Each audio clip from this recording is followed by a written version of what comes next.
श्री व्यंकटेश स्तोत्र. व्यंकटेशो वासुदेव प्रद्युम्नोमित विक्रम संकर्षणो अनिरुद्धश्च शेषाद्रिपतिरेव च जनार्दन पद्मनाभो व्यंकटाचलवासन सृष्टिकर्ता जगन्नाथो माधवो भक्तवत्सल गोविंदो भूपती कृष्णकेशवो गरुडध्वज वराहो वामनश्चैव नारायण अधोक्षज श्रीधर पुंडरीकाक्ष सर्वदेवस्तुतो हरि श्रीनृसिंहो महासिंह सूत्रकार पुरातन रमानाथो महीभर्ता मधुर पुरुषोत्तम चोडपुत्र प्रिय शांतो ब्रह्मादीनां वरप्रद श्रीनिधी सर्वभूतानां भयकृत्भयनाशनम् श्रीरामो रामभद्रश्च भवबन्धैकमोचकः भूतावासो गिरावास श्रीनिवास श्रियपति अच्युतानंद गोविंदो विष्णुर्वेंकटनायकः सर्वदेवैकशरणं सर्वदेवैकदैवतं समस्तदेवकवचं सर्वदेवशिखामणि इदं कीर्तितं यस्य विष्णोरमित्तेजसः त्रिकाले यः पठेन्नित्यं पापं तस्य न विद्यते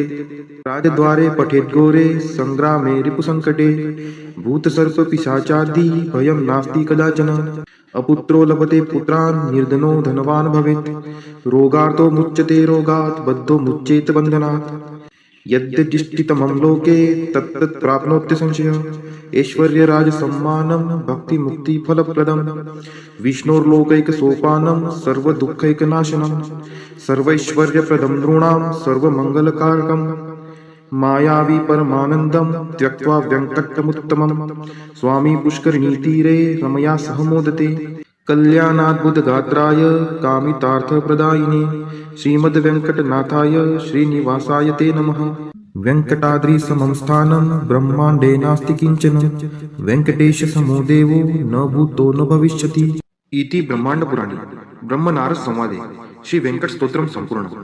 श्री सुक्त. हरि ओं हिरण्यवर्णां हरिणीं सुवर्णरजतस्त्रजां चन्द्रां हिरण्मयीं लक्ष्मीं जातवेदो आवह ताम् आवह जातवेदो लक्ष्मीमनपगामिनीं यस्यां हिरण्यं विन्देयं कामश्वपुरुषानहम् अश्वपूर्वामृतमद्यां हस्तिनादप्रबोधिनीं श्रियं देवीमुपहवये शिर्मा देवी जुषतां कां सुस्मिता हिरण्यप्राकाराम् आर्द्रां ज्वलन्ति तृप्तां तर्पयन्तीं पद्मे स्थितां पद्मवर्णां तामिहोपहवये श्रियं चन्द्राप्रभासां यशसा ज्वलन्ति श्रियं लोके देवजुष्टामुदारान् तां पद्मिनीं शरणं प्रपद्ये अलक्ष्मीर्मे नश्यतां त्वां ऋणे आदित्यवर्णे तपसोऽधिजातो वनस्पतिस्थो वृक्षोत बिल्वः तस्य फलानि तपसा नुदन्तु मायान्तरायाच्च बाह्या अलक्ष्मीः उपैतु मां देवसखः कीर्तिश्च मणिना सह प्रादुर्भूतोऽस्मि राष्ट्रेऽस्मिन् कीर्तिमृद्धिं ददातु मे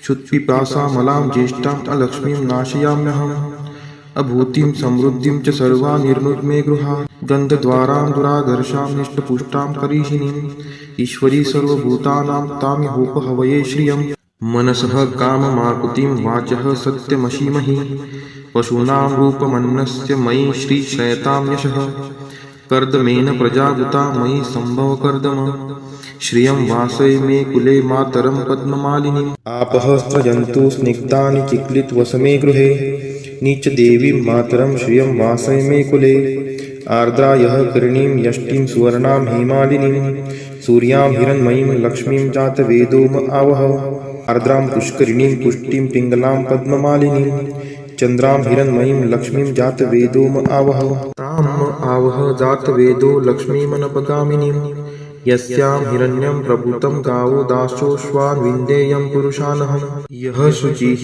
प्रयतो भूत्वा जुहुयादाज्च मन्वहं सुक्तं पञ्चदशर्चं च श्रीकामः सततं जपेत् फलश्रुति पद्मानने पद्मपुरु पद्माक्षि पद्मसंभवे तन्मे भजसि पद्माक्षि येन सौख्यमलभाम्यहम् अश्वदायै गोदायै धनदायै महाधने धनं मे लभतां देवी सर्वकामान् च देहि मे पद्मानने पद्मविपद्मपत्रे पद्मप्रिये पद्मदलायताक्षि विश्वप्रिये विष्णुनोनुकुले त्वत्पाद पद्ममयि सन्निधत्स्व पुत्रं पौत्रं धनं धान्यं हस्त्यश्वादिगवे रथं प्रजानां भवसि माता आयुष्मन्तं करोतु मे धनम् अग्निर्धनं वायुर्धनं सूर्यो धनं वसुः धनम् इन्द्रो बृहस्पतिर्वरुणं धनम् अस्तु मे वैनतेय सोमं पिबं सोमं पिबतु रुद्रः सोमं धनस्य सोमिनो मह्यं ददातु सोमिनः न क्रोधो न च मात्सर्यं न लोभो नाशुभा मतिः भवन्ति कृतपुण्यानां भक्तानां श्रीसूक्तं जपेत् सरसीजनीलये सरोजहस्ते धवलतरांशुकगन्धमाल्यशोभे भगवती हरिवल्लभे मनोज्ञे त्रिभुवनभूतिकरी प्रसीद मह्यं विष्णुपतिं क्षमां देवीं माधवीं माधवप्रियां लक्ष्मीं प्रियसखीं देवी नामाम्यच्युतवल्लभां महालक्ष्मी च विद्महे विष्णुपत्नी च धीमहि तन्नो लक्ष्मीः प्रचोदयात् श्रीवर्चस्वम् आयुष्यम् आरोग्यमाविदात् शोभमानं महीयते धान्यं धनं पशुं बहुपुत्रलाभं शतसंवत्सरं दीर्घमायुः इति श्रीसूक्तम्। ॐ महालक्ष्मी च विद्महे विष्णुपत्नी च धीमहि तन्नो लक्ष्मी प्रचोदयात्। ॐ महालक्ष्मी च विद्महे विष्णुपत्नी च धीमहि तन्नो लक्ष्मी प्रचोदयात्। ॐ महालक्ष्मी च विद्महे विष्णुपत्नी च धीमहि तन्नो लक्ष्मी प्रचोदयात्। ॐ महालक्ष्मी च विद्महे विष्णुपत्नी च धीमहि तन्नो लक्ष्मी प्रचोदयात्।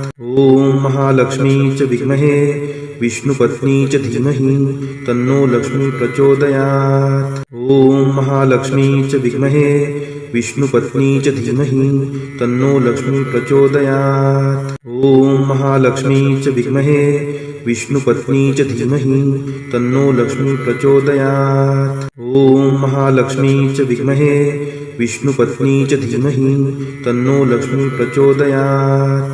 ॐ महालक्ष्मी च विद्महे विष्णुपत्नी च धीमहि तन्नो लक्ष्मी प्रचोदयात्। ॐ महालक्ष्मी च विद्महे विष्णुपत्नी च धीमहि तन्नो लक्ष्मी प्रचोदयात्। ॐ महालक्ष्मी च विद्महे विष्णुपत्नी च धीमहि तन्नो लक्ष्मी प्रचोदयात्। ॐ महालक्ष्मी च विद्महे विष्णुपत्नी च धीमहि तन्नो लक्ष्मी प्रचोदयात्।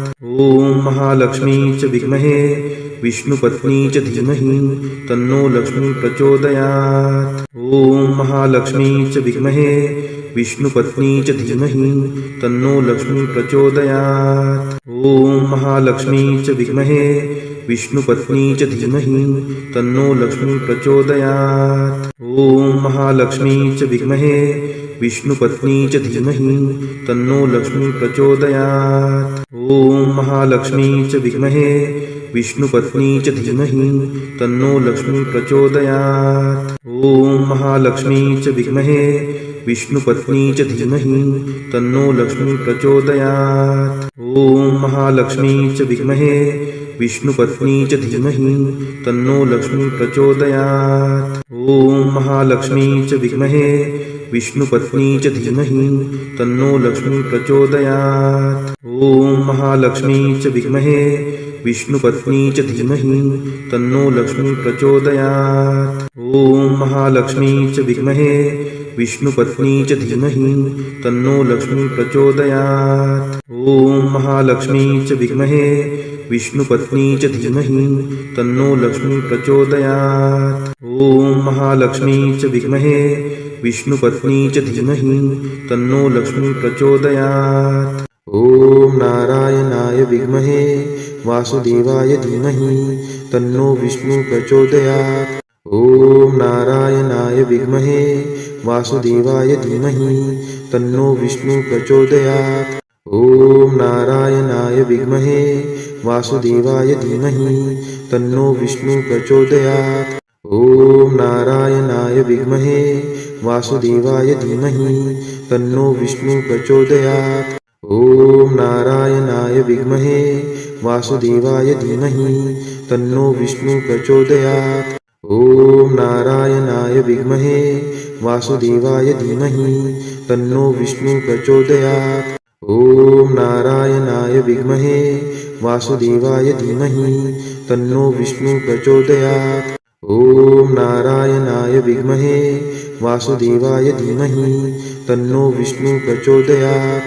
ॐ नारायणाय विद्महे वासुदेवाय धीमहि तन्नो विष्णु प्रचोदयात्।